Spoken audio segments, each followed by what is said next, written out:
students. Today we are going to start physics new chapter. In the previous video we studied about electricity, and in this chapter we are going to study about magnetic effects.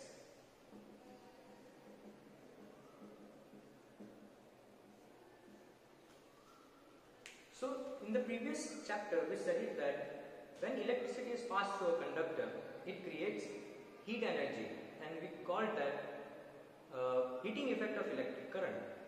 In this video, we are going to talk about a different phenomenon, that is magnetism.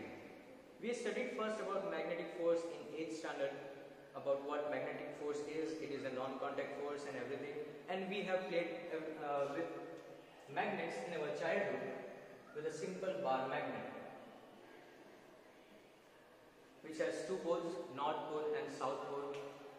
We already know that when we bring like poles together, then repulsion occurs, and when we bring unlike poles together, then attraction occurs.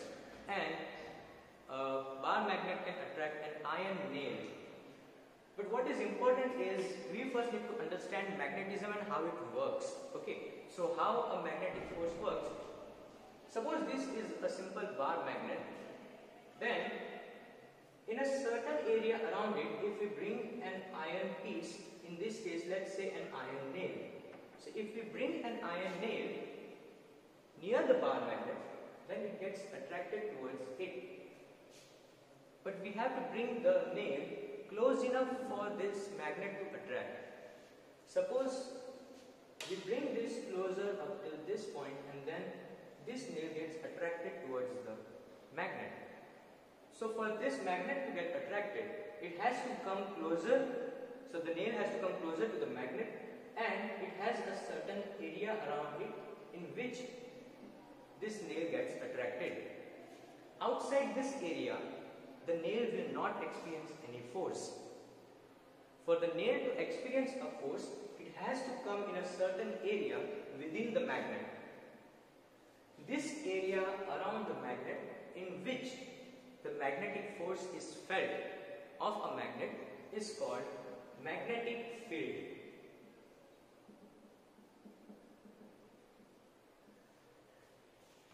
The magnetic field of a magnet around this magnet or any magnet gives the force to the certain object. In this region only the magnetism or the magnetic force can be felt.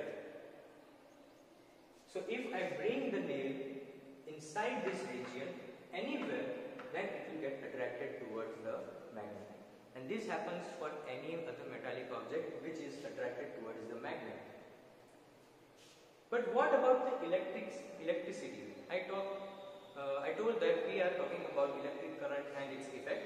So how does this have to coincide with this our magnetic field or magnetic effect topics? So what happened was in 1820 a scientist named Hans Christian Ørsted first discovered something. So he was studying electricity. And on his bench where he was doing an experiment, he had many objects. Okay. So first of all, let's say that this is a simple electric circuit, and over here he connected this simple conductor, a metallic rod, which was connected to a battery, and he was doing some research regarding electric current. Now what happened in this was, on his experiment table there was a magnetic compass. We all know compass, which has a needle which points towards the north pole always, right? Because this needle is basically a bar magnet. We know that in a compass we have a bar magnet. The small needle is actually a bar magnet. So he did not know anything about these magnetic effects, but he discovered by accident. What happened was, on his table there was this good conductor, and he was doing an experiment regarding electricity. And in a corner there was a small compass. As soon as he switched on the circuit, the current started flowing through the conductor. And when we observed the compass, the needle which was pointing, suppose in this way, it got deflected and pointed in the other way. And he was was a bit confused about what was happening and how was this happening. So what he did was, he switched off the circuit and then the needle came back to its original position. So the needle came back to its original position. So he confirmed what was happening, so he switched on the circuit again. When the needle got steady, he switched on the circuit again. And he saw that once again the needle jumped to the other position. Now as soon as he discovered that something was happening over here, it was at this point he discovered that whenever electricity passes through a conductor, then magnetic effect also occurs. So in the previous chapter we studied that suppose this is a metallic conductor, and when electricity passes through it, because of the resistance, heat energy is generated. In the same way, let's say this is a metallic conductor, and when electricity is passed through it, it also creates magnetic effects. Not just heating effect, it also creates magnetic effect. So if I keep a bar magnet around it, then it will technically try to push the bar magnet and change its position.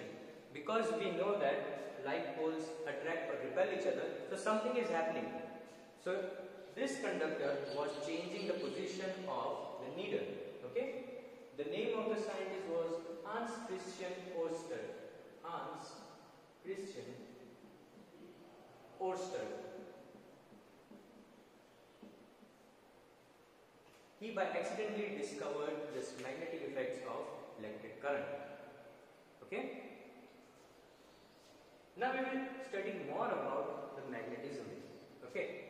The magnetic field around which the magnetism of a bar magnet or magnetic force is felt, it is not just any field or region. It is the strongest at the poles. For this, we have a simple experiment. We have small iron particles which are known as iron filings. Okay? Iron filings or filings. We take a simple cardboard or a book, okay, a flat book, sturdy, we place a magnet and we sprinkle those iron particles, small fine iron particles, okay, and then we gently tap the magnet or the book so that they get disturbed. After a while we will see that those iron particles are actually making a pattern. They are going to make a design sort of pattern which will look somewhat like this.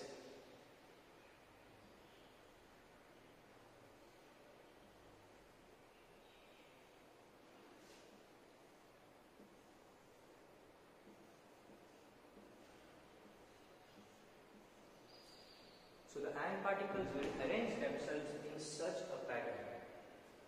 Okay? This pattern or these lines indicate magnetic field lines. These magnetic field lines of a magnet describe the magnetic field. These field lines actually make up the magnetic field which is around the magnet. And you will see that many of the iron particles are stuck mostly to the poles. Not on the whole magnet, they will mainly stuck on this poles, that is the north and the south pole. So what happens is, it goes to prove that the magnetism or the strong part of a magnet at the point which it attracts the most or repels the most is the poles. So it will attract the most and repel the most at the poles. I hope it is clear to you, students. So we'll go through once again that in 1820, scientist named Hans Christian Ørsted, who was studying electricity, by accident discovered this magnetic effects. He had a compass on his experiment table, okay, and it was supposed on this position. As soon as he switched on the circuit, what happened was the magnetic compass told the deflection. Suppose the pointer was in this direction. As soon as he switched on the circuit, the pointer changed. So the compass direction changed, and when he switched off the circuit, at that time the needle came back to its original position. Okay, so what happens is, this proves, or this he came to conclusion, Hans Christian Ørsted, he came to conclusion that whenever electric current is passed through a conductor, some sort of magnetism is happening, and because of this he discovered a new field, that is magnetic effects of electric current. And why is this topic important? Because in everyday and day-to-day life that we are using this effect to our advantage. The most simple one is the electric fan that we use. The electric motors that we use in our day-to-day lives for different purposes are based on this topic, that is magnetic effects of electric current. Electric fans, the water pumps that you use, okay, your vacuum cleaners. Many motors that we use every day are electricity, magnetic effects of electric current, because of which the motor works, and in that way we need to continue the chapter along with this topic.